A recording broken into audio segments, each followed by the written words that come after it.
네, 오늘 예배에 나오신 여러분 주님의 이름으로 환영합니다. 주님의 크신 은혜 베푸시기를 간절히 바랍니다. 아주 한 100여 년 전, 110여 년 전 정도에 재미난 가설이 하나가 나왔습니다. 그게 뭐냐면 영혼의 무게가 얼마나 될까라는 그런 가설이 하나 나왔어요. 미국의 매사추세츠의 그 주립병원에 덩컨이라는 그 의사가 낸 가설인데요. 자신의 병원에서 죽어가는 사람들의 그 죽는 순간에 그 체중의 변화를 이렇게 조사하면서 한 6-7명의 그걸 조사하면서 사람들이 죽고 나 직후에 죽기 전에 몸무게에서 약 21g 정도의 차이가 나는 것을 이 사람이 발견을 한 거예요. 그래서 영혼의 무게가 죽는 즉시 빠져나가는 영혼의 무게가 21g이다 라는 가설을 그 당시 아메리칸 메디슨이라는 아주 그 의학 잡지가 있는데 거기다가 올렸어요. 글을 올렸어요. 뭐 해프닝으로 끝났죠. 왜냐하면 그 샘플로 이렇게 조사했던 사람들의 그 몸무게도 다 다르고 그렇다고 정확하게 21g만 차이가 나는 것도 아니고 사람마다 다 다르고 또 그렇게 차이가 나는 것은 사람이 죽으면서 몸에 있던 모든 공기가 빠져나가고 또 몸에 있는 체액들이 빠져나가서 나오는 어떤 그 차이지 영혼의 무게는 아니다라는 것이 바로 나오면서 해프닝으로 끝났던 일이 있습니다. 그럼에도 불구하고 지금까지 영혼의 무게 과연 얼마나 될까라는 그런 이야기도 나오고 그 가설이 자꾸 이렇게 사람들 입에 오르락내리락 하고 있어요. 그 이후로 적어도 사람들이 영혼에 대해서 관심을 갖기 시작했던 것 같아요. 영혼에 대해서. 성경은 영혼의 무게에 대해서는 말하지 않습니다. 영혼이 무게가 어느 정도라는 건 있지도 않고 말하지도 않아요. 그러나 성경이 말하는 것이 있어요. 영혼의 무게는 말하지 않지만 영혼의 가치에 대해서는 성경은 말하고 있습니다. 영혼이 얼마의 가치를 갖고 있는가? 바로 한 영혼은 천하보다 귀한 가치가 있다라고 성경은 이야기해요. 영혼의 가치가 이 우주 만물보다 더 비싸다라는 거죠.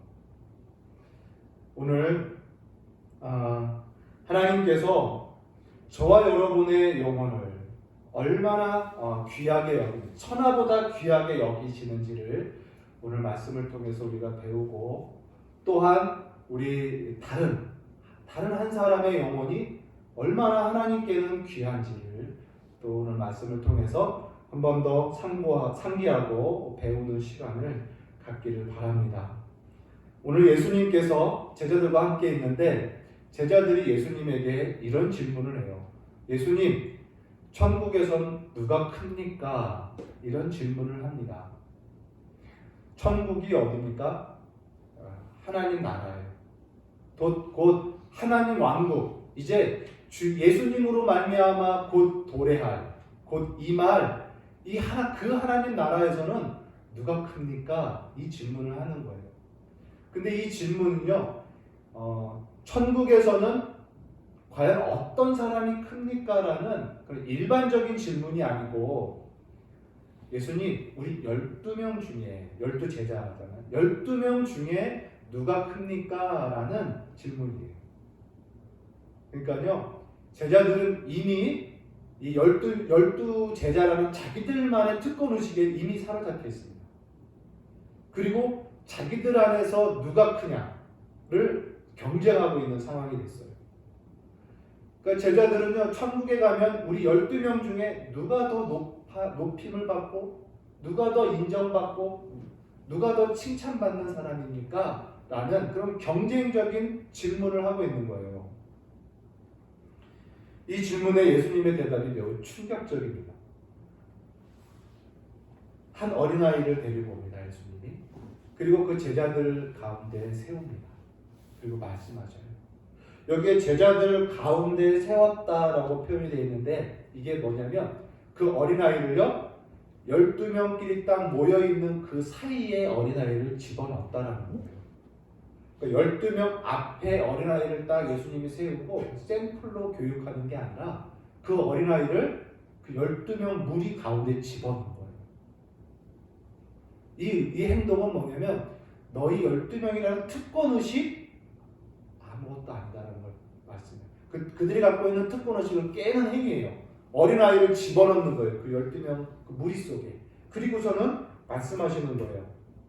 너희가 돌이켜 이 어린아이와 같이 되지 아니하면 결단코 천국에 들어가지 못하느니라. 천국에서 누가 크냐 누가 작냐가 문제가 아니라 천국에 들어가지도 못한다라고 먼저 말씀하셔요. 너희가 돌이켜서 이 어린아이와 같이 되지 아니하면 들어가지 못한다. 돌이킨다라는 말이 뭡니까? 지금 너희의 그 상태로는 안 된다는 뜻이에요. 지금 너희가 가지고 있는 그 사고방식으로는 안 된다는 거예요. 들어갈 수 없다라는 거예요. 그래서 너희 지금 이대로 그러한 생각으로는 안 된다. 거기서 돌이켜서 어린아이가 같이 돼야 천국에 들어갈 수 있다. 말해요. 여러분 이 어린아이가 단어로 어떤 의미냐면 영어로도 이 어린아이는 우리가 생각하는 보이, 걸 아니에요. 영어로 child라고 돼 있어요. child 뭡니까? 철부지란 뜻이에요. child 지각이 아직 형성되지 않은 지각 없는 이런 뜻이거든요. 그러니까 연령으로 따지면은 유아기를 넘어서 10대 미만의 아이들이에요. 그러니까 한 5, 6, 7, 8, 9 그 사이입니다. 10대 미만의 아이가 차일드예요. 예수님은 너희가 이와 같이 이런 어린아이가 같이 되지 않냐면 천국에 들어갈 수 없다. 여러분 이 차일드 이 아이들의 특성이 뭡니까? 이들은요 모든 것을 의탁하는 나이입니다. 그러니까 스스로 뭔가를 계획하고 결정해서 이룰 수 있는 나이가 아니라 뭐든지 부탁하고 얻어내는 나이예요. 그래서 항상 부모에게 물어봅니다. 부모에게 부탁합니다. 심지어는 조르고 울면서 얻어냅니다. 이런 나이가 차일드예요. 어른에게 전적으로 지도를 받으면서 따라가는 그런 나이를 말해요. 이런 아이들에게 무슨 권력욕과 권세욕이 있겠습니까? 명예욕 같은 게, 지배욕 같은 게 이런 아이들에게 있겠습니까? 이런 아이들에게는 없어요. 있다 할지라도 적어요. 그래서 없는 것 같이 적어요. 예수님이 말씀하는 거예요. 너희가 돌이켜서 이와 같이 되지 아니하면 천국에 못 들어간다는 거예요. 그러니까 정말 우리가 어린애들 보면 어때요? 아유 참 순진하다, 순수하다, 참 순전하다 이런 마음을 갖잖아요. 어린아이들을 보면 그래요. 실제로 어린아이들은 순전해요. 이런 욕심, 이런 명예욕, 권력욕, 지배욕 이런 게 없어요. 아직 거기에 해당되지 않습니다. 그래서 우리 어른들이 봐도 순전해 보이고 사랑스럽고 그런 거예요. 예수님이 너희의 생각과 너희의 마음이 돌이켜 이 어린아이 같이 순진하게 되지 않으면 10년 천국에 들어가지 못한다. 주는 메시지가 너무 분명합니다. 그리고 예수님이 말씀하셔요. 제자들의 질문의 답이죠. 또한 누구든지 이 어린아이와 같이 자기를 낮추는 사람이 천국에서 큰 자니라 이렇게 대답을 해주시는 거예요.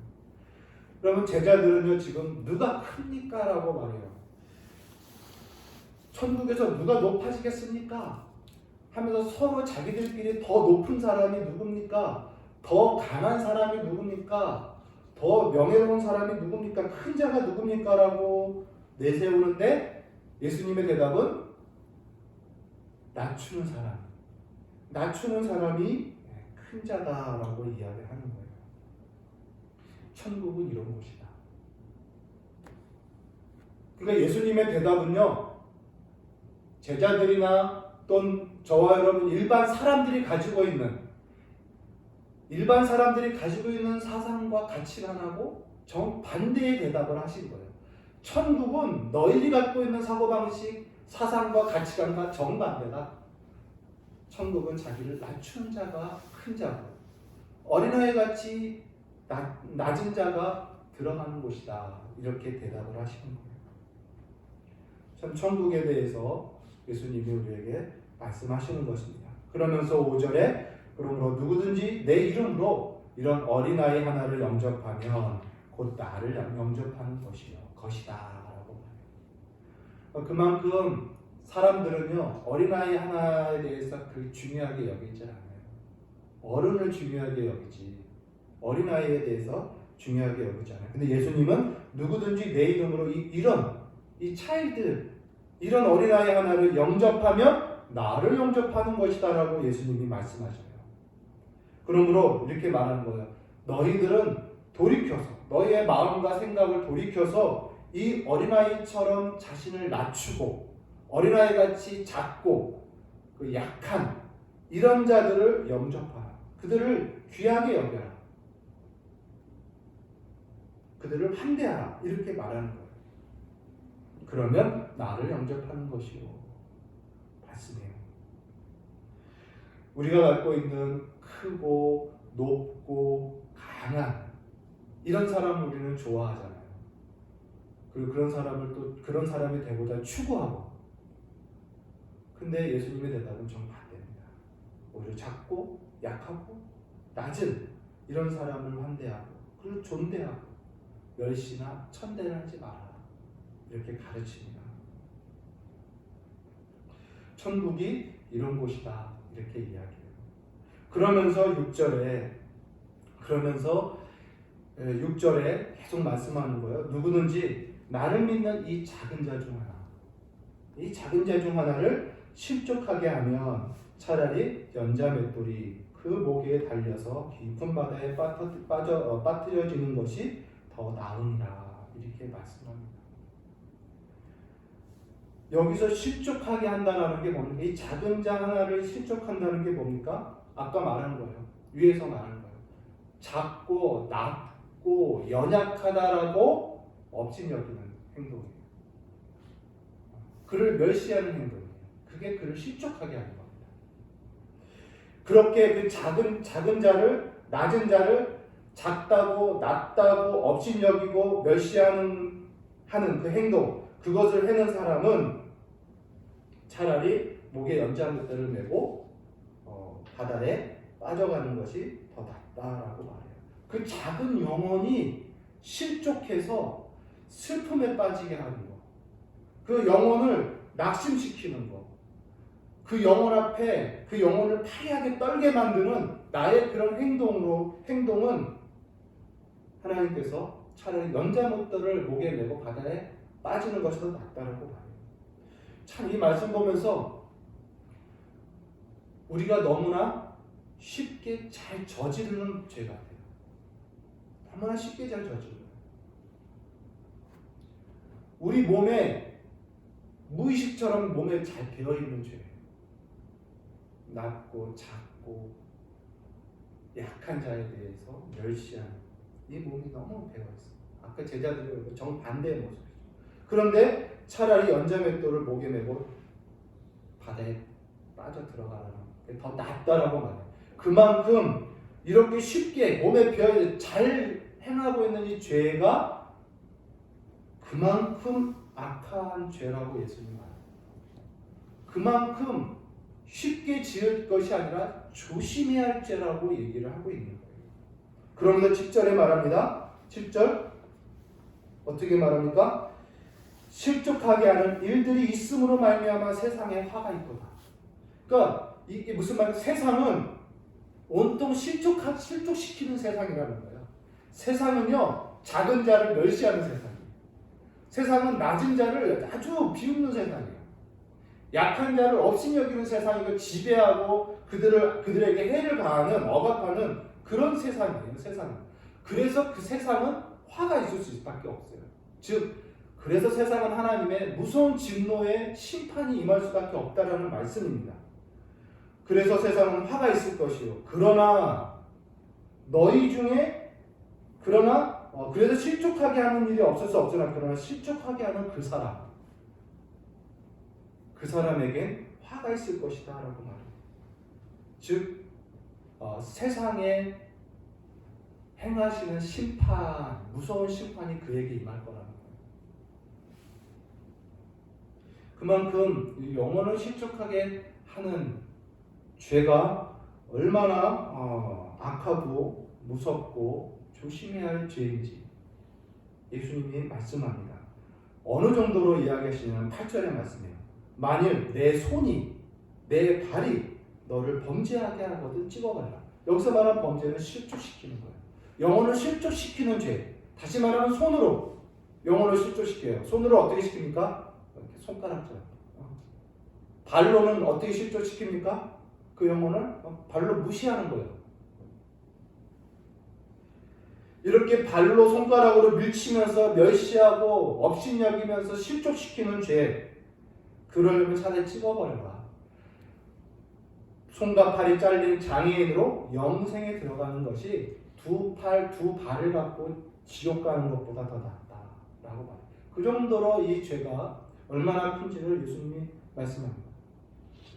또 뭐라고 말해요? 내 눈이 너를 범죄하거든 빼버려라.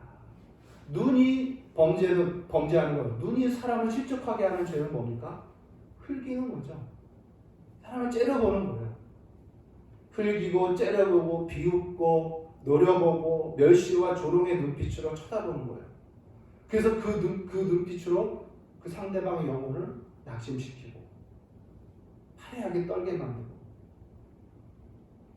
그런 죄를 범하면 차라리 빼버리라는 거예요. 한 눈으로 영생에 들어가는 것이 두 눈을 갖고 지옥불에 들어가는 것보다 낫다. 여러분, 실족하게 하는 죄 얼마나 무섭은 건지 몰라요. 우리는 너무나 쉽게 잘 짓고 너무나 몸에 배어 있어서 가볍게 생각하지만 천국에서 이 죄가 매우 위험한 죄예요. 왜냐? 한 영혼이 천하보다 비싸기 때문이에요. 천하보다 귀하기 때문에. 천하보다 더 무겁고 더 가치 있기 때문에 천국에서는 그 한 영혼을 실족하게 하는 죄가 심판이 임하는 죄라 이렇게 말합니다. 그래서 10절에 말하는 거예요. 삼가가 뭡니까? 조심하라. 그러므로 조심하라. 이 작은 자 중 하나라도 업신여기지 말라. 그들의 천사들이 하늘에 계신 내 아버지 하나님의 얼굴을 항상 배워보고 있다. 무슨 말입니까? 천사들이요, 그 작은 영혼들 한 사람 한 사람, 그러니까 한 영혼마다 한 천사들이 다 담당이 돼 있어요. 다 배당이 돼 있어요. 그 천사들이 하늘에서 하나님의 얼굴을 다 보고 있어요. 그래서 그 영혼들의 낯빛을 천사들의 얼굴로 다 모니터링 하는 거예요. 저와 여러분이 어떤 한 영혼의 영혼을 아프게 하면요, 그 아파한 영혼의 낯빛이 그 담당한 천사의 낯빛에 나타나서 하나님이 그 천사의 낯빛으로 그 영혼의 상태를 다 모니터링 한다는 거예요. 우리의 행동이 다 그래요. 그래서 너희는 조심하라 라고 말해요. 왜요? 핑계 댈 수 없어요. 어떤 핑계도 댈 수가 없어요. 하나님 내 부주의했어요. 부주의의 핑계도 댈 수 없고요. 하나님 제가 연약했어요. 연약의 핑계도 댈 수 없어요. 주님 분명히 말씀해요. 조심해라. 주의하라.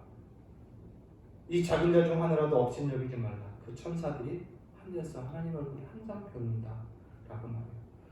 천국은 이런 곳이에요. 두 번째, 예수님께서 말씀을 여기서 멈추지 않으시고 우리가 읽자하지만 쭉 보면 12절 이하 우리가 잘 알고 있는 잃어버린 양 한 마리 이야기를 이제 해주십니다. 100마리의 양이 있는데 그 중에 한 마리가 길을 잃었다. 그러면 너희는 99마리, 길을 잃지 않은 99마리를 산에 두고 그 길 잃은 양 한 마리를 찾아 나서지 않겠느냐. 그러나 만약 그 잃어버린 양을 찾으면 어떠냐. 또한 길을 잃지 않은 99마리보다 잃었던 양을 찾았을 때 오는 그 기쁨이 훨씬 크지 않냐, 이 이야기를 하시는 거예요. 무슨 말씀입니까? 하나님의 마음을 예수님이 얘기하는 거예요. 영혼에 대한 하나님의 마음입니다. 한 사람의 그 한 영혼이라도 하나님이 이렇게 귀하게 여기신다, 한 영혼을 하나님이 이렇게 사랑하신다 라는 것을 보여주고 있는 거예요.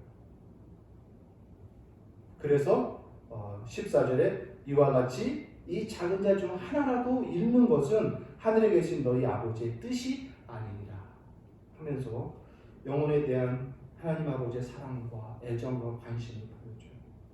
여러분, 우리도 마찬가지입니다. 우리도 저와 여러분의 영혼이 하나님께 이렇게 귀중합니다.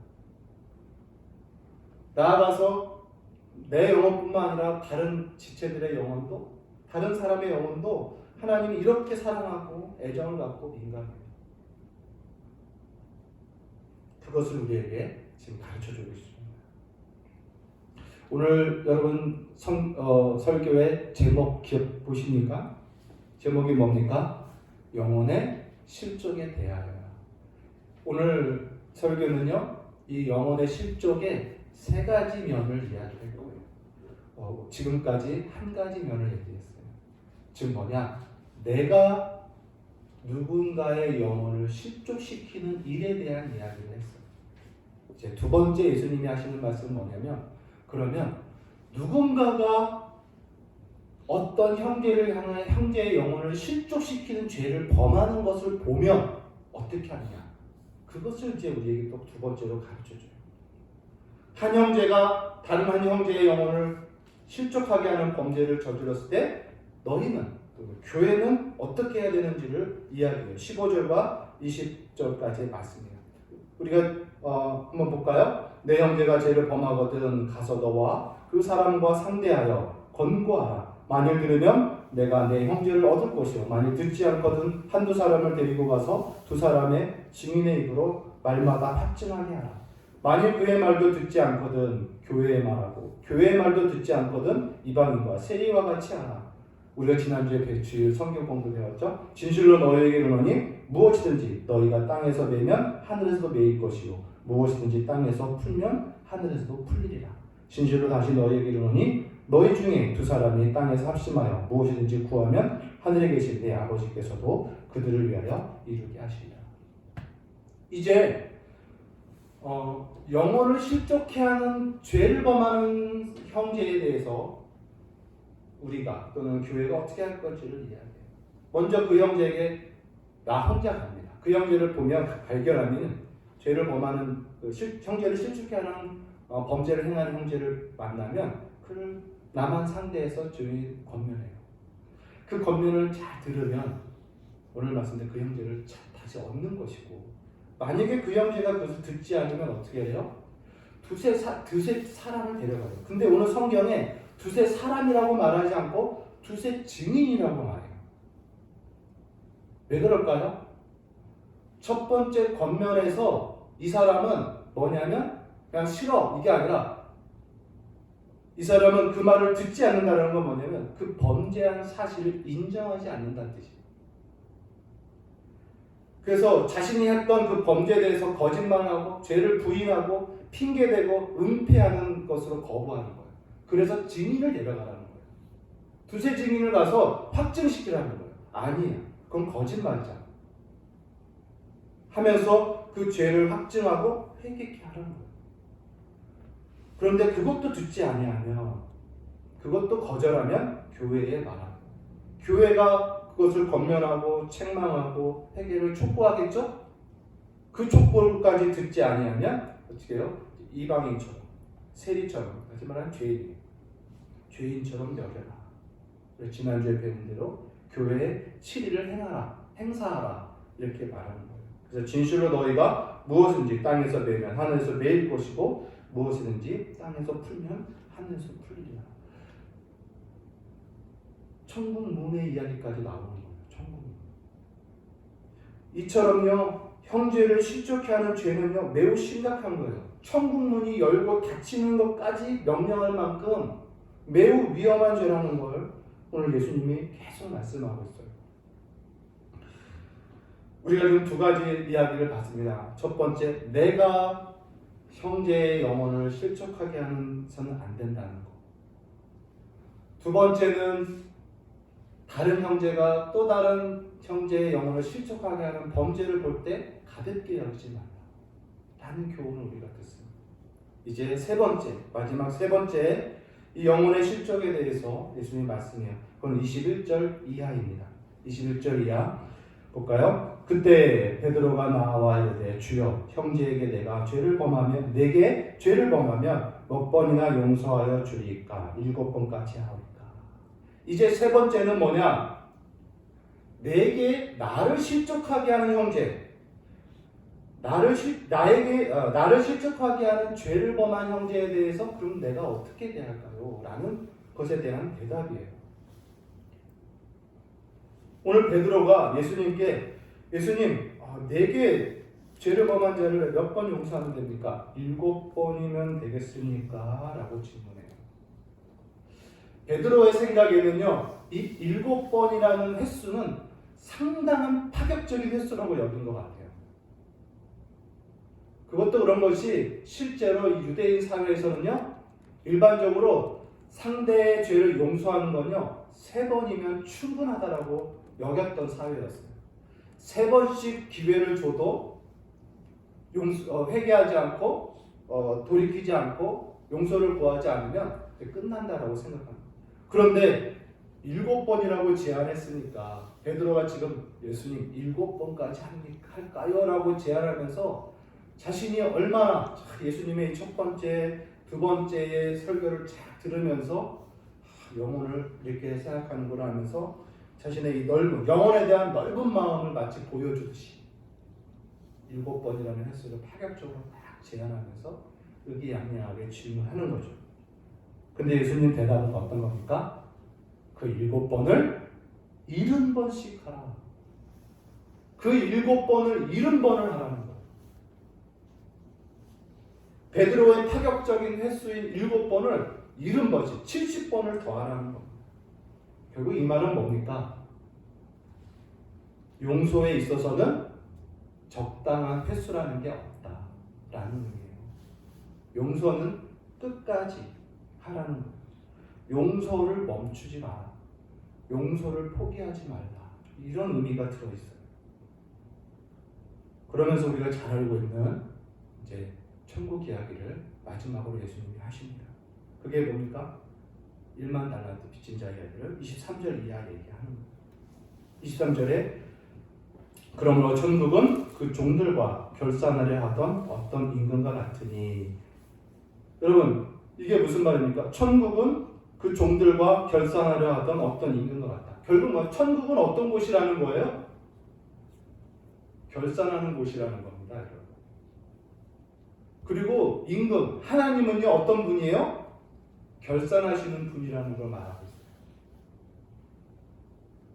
그러면서 말합니다. 결산할 때 10,000달란트 빚진 자 하나를 데려오매 갚을 것이 없는지라 주인이 명하여 그 몸과 아내와 자식들과 모든 소유를 다 팔아 갚게 하라 하니 그 종이 엎드려 절하며 이르되 내게 참으소서 다 갚겠나이다 하거늘 그 종의 주인이 불쌍히 여겨 놓아 보내며 그 빚을 탕감하여 주었더니 그 종이 나가서 자기에게 100데나리온 빚진 자 동료 한 사람을 만나 붙들어 목을 잡고 이르되 빚을 갚으라 하매 그 동료가 엎드려 간구하이르되 나에게 참아주소서 갚으리이다 하되 허락하지 아니하고 이에 가서 그가 빚을 갚도록 옥에 가두거늘 그 동료들이 그것을 보고 몹시 딱하게 여겨 주인에게 가서 그 일을 다 알리니라. 이에 주인이 그를 불러다가 말하되 악한 종아 내가 빌기에 내가 내 빚을 전부 탕감하여 주었거늘 내가 너를 불쌍히 여긴 것 같이 너도 내 동료를 불쌍히 여김이 마땅하지 아니하냐 하고 주인이 노하여 그 빚을 다 갚도록 그를 옥졸들에게 넘기니라. 지금 10,000달란트 빚진 자가 임금에게 가서 빚을 갚으라고 할 때 갚을 것이 없으니까 이 임금이 네 몸을 팔고 네 아내도 팔고 네 자식들까지 다 팔아서 갚아라. 근데 사실 다 팔아도 10,000달란트는 갚을 수가 없어요. 그래서 엎드려서 울면서 조금만 더 참아주십시오라고 하죠. 참아준 줄, 시간을 더 준 줄 갚을 수 있겠습니까? 없을 거예요. 그래서 임금이 그냥 그를 불쌍히 여기시고 그를 놓아 보내면서 그 빚을 탕감해 버려주십니다. 여러분, 그 탕감을 받고 나온 그 종은 어떨 것 같아요? 그 성을 빠져나오면, 임금의 그 왕궁을 빠져나오면서 기뻐하며 뛰며 막 가고 있었을 거예요. 기뻐 뛰며 가다가 자기에게 100데나리온 빚진 친구 한 사람을 만납니다.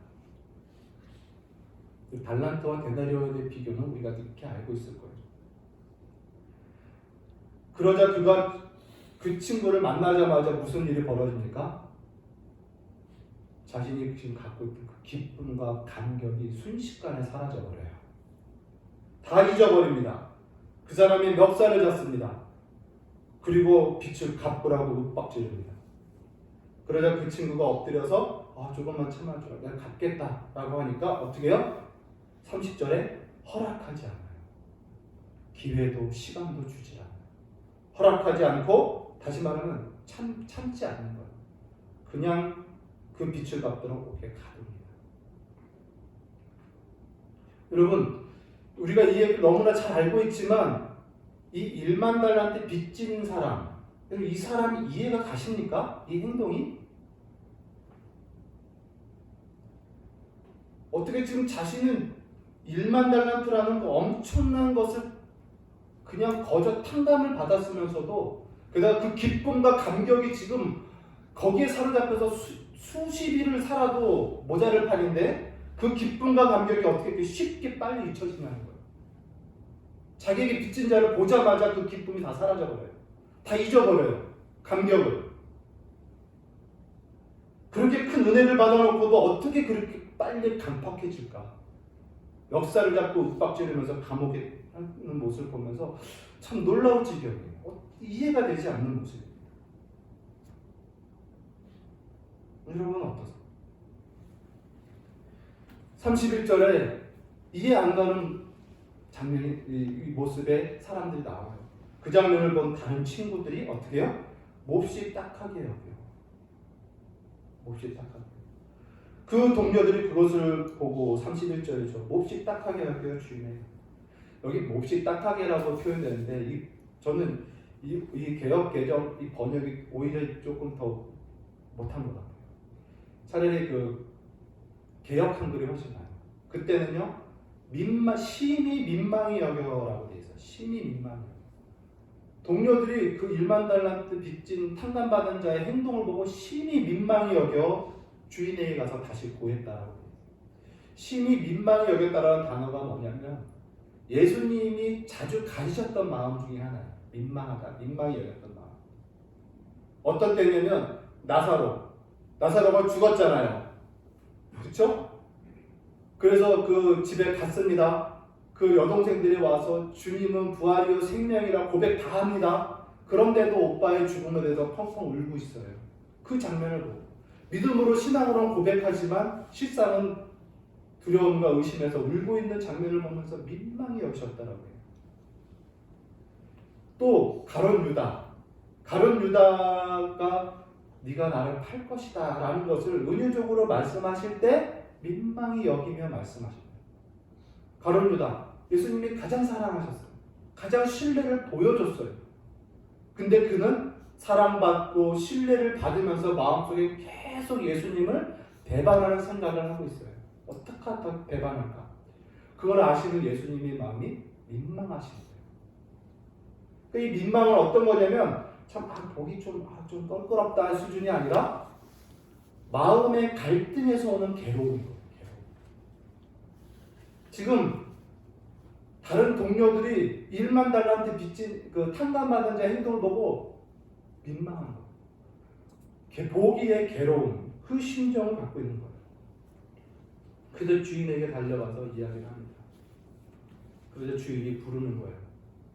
32절에 악한 종아, 네가 빌기에 내가 내 빚을 다 탕감해 주었거늘 내가 너를 불쌍히 여긴 같이 너도 내 동료를 불쌍히 여기기 마땅하지 아니하냐 하면서 임금이 심히 노하여 그 빚을 갚도록 그를 옥졸들에게 그 옥에 가둬옵니다. 옥에 가두도록 옥졸들에게 넘깁니다.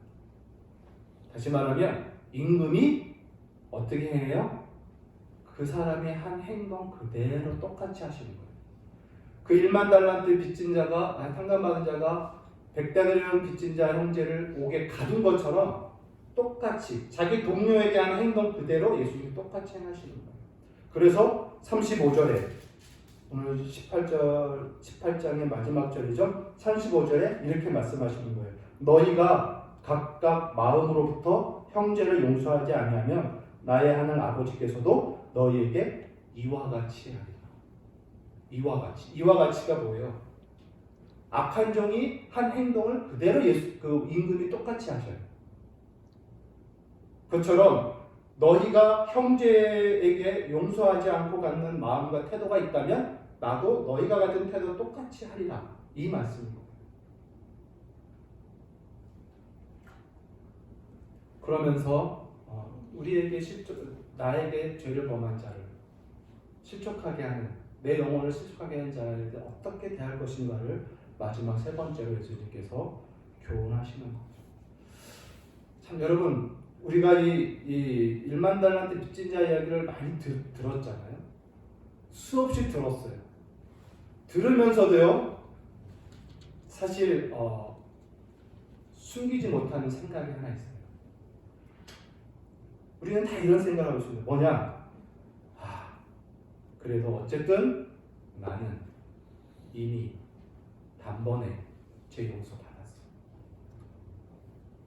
예수님의 보혈의 능력으로 나는 이미 믿음으로 내 죄는 내가 처음부터 그리고 내 앞으로 지을 죄까지 다 사함받았어. 단번에 은혜로 다 용서받았고 탕감받았어.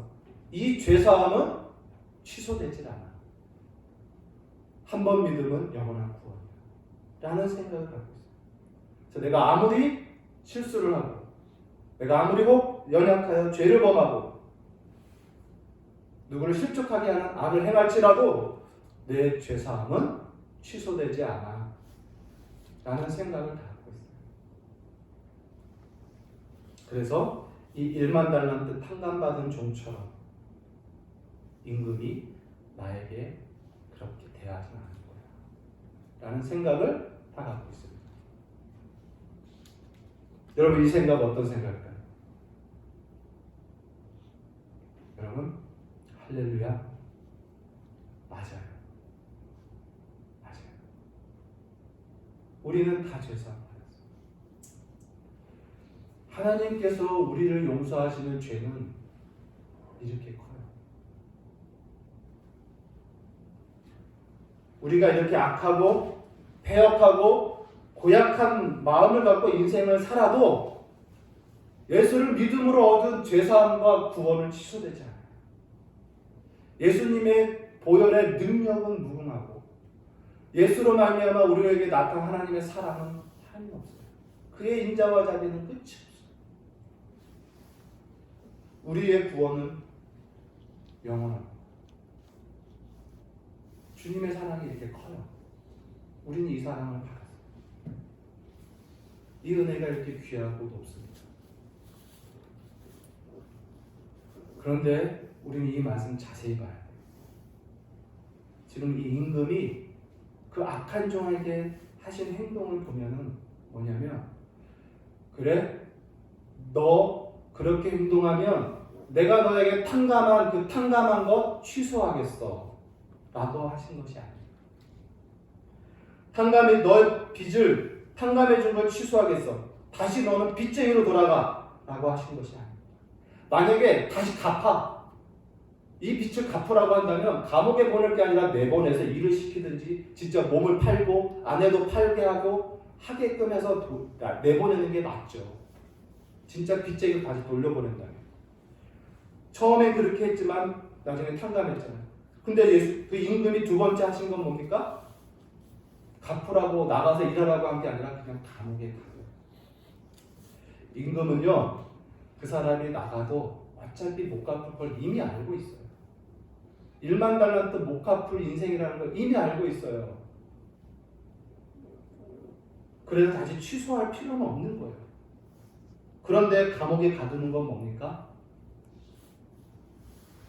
그가 1만 달러 탕감받은 기쁨, 자유, 감격 누리지 못해요. 누리지 못해요. 밖에 나가서 자신이 이 탕감받은 기쁨을 만나는 사람마다 얘기하고 즐거워하고 가족들에게 가서 기뻐하면서 나눠야 되는데 못해요. 갇혀 있어요. 기쁨과 자유의 삶을 살지 못하는 인생으로 살아가는 거예요. 아까 말씀드렸듯이 임금은 이미 갚을 능력이 없는 그에게 요구하지 않아요. 두 번째로. 그건 이미 너에게 불가능한 건 아닌데 너의 그 악함과 강팍함으로 너가 그 기쁨과 자유를 누리지 못할 것이다 하면서 그 값만큼 감옥에 있는 거. 평생 자유를 누리지 못하고 갇힌 자의 삶을 사는 용서를 받아도 자유가 없어요. 모든 빚이 청산되었는데도 기쁨이 없는 삶을 살아요. 이게 갇힌 자의 삶입니다. 사랑하는 성도 여러분, 오늘 예수님의 마지막 35절 말씀, 너희가 각각 마음으로부터 형제를 용서하지 아니하면 너희 하늘에 계신 아버지께서 이와 같이 하시리라. 너가 너에게 죄를 범한 형제를 용서하지 않고 그에게 자유를 주지 않으면 하늘 아버지께서 너에게 그 기쁨과 자유를 누리지 못하게 하소서.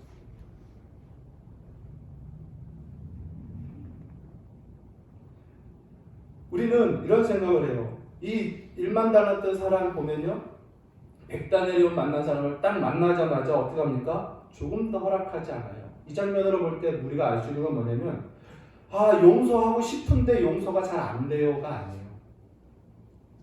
하나님 용서하게 좀 도와주세요라고 기도를 했는데도 잘 안 되는 게 아니라 이 사람은 아예 용서할 생각이 없었어요. 용서를 도와달라고 기도조차 할 마음이 아예 없는 사람이에요. 그래서 핑계댈 수 없는 거예요. 오늘 예수님께서 마지막으로 영혼의 실족에 대해서 말씀하신 건 끝없는 용서를 이야기해요. 네가 끝없는 용서와 끝없는 사랑을 너가 받고 있지 않냐? 지금도 받고 있지 않냐? 그러니 하나님으로부터 지금도 끝없이 용서를 받고 있고 내 죄와 허물에 대해 끝없이 사랑을 받고 있는 자답게 너도 너를 실족하게 하고 너에게 허물 있는 형제를 끝까지 용서하라. 이렇게 말씀하는 거예요. 오늘 영혼의 실족에 대한 세 가지를 보았습니다. 첫째, 먼저 내가 다른 영혼을 실족하게 해서는 안 된다. 거기에 주의해야 해요. 내 눈으로, 내 손과 발로 실족하지 않다. 그러면 차라리 연자맷돌을 목에 메고 바다에 빠뜨리는 것이 더 낫다라고 할 만큼 예수님은 말합니다. 천국이 이런 곳이다. 두 번째, 영혼을 실족하게 하는 범죄를 저지르는 형제를 보면 어떻게 하라? 그냥 모른 체 하지 말고 가볍게 여기지 말고 그를 돌이키게끔 권면해야 합니다. 혼자 가고 나중에 두세 사람 증인으로 가요. 나중에 교회에 알려. 천국이 이런 곳이에요. 천국 문이 달려있는 거. 마지막 세 번째, 이제 나에게 내 영혼을 실족하게 한 사람 내가 어떻게 대해야 하는가. 7번이 아닌 7번을 70번씩 끝없이 용서하고 용납하는 것을 오늘 하나님께서 우리에게 요구하십니다. 오늘 말씀을 통해서 저와 여러분이 정말 천하보다 귀한 영혼인 여러분의 영혼을 거룩하게 보존하시기 바랍니다. 그리고 다른 사람들의 영혼에도 거룩해지기를 여러분 힘쓰시기 바랍니다. 저는 이 말씀을 쭉 18장을 읽으면서 제일 미운 게 뭔지 압니까? 마음속에 싹 미움이 하나 올라와요. 뭔지 알아요? 죄예요. 죄에 대한 미움이 다시 한번 올라와요. 이 말씀 속에서는요, 아버지 하나님의 마음이 느껴져요. 영혼을 실족케 하는 죄, 그 죄에 대한 분노가 하나님 마음 속에 있는 거예요. 여러분, 저와 여러분은요, 하나님께서 그 죄, 우리가 미워하고 분노한 죄를 다 용서하시고 죄에서 자유케 하셨습니다. 죄를 이기게 하셨습니다.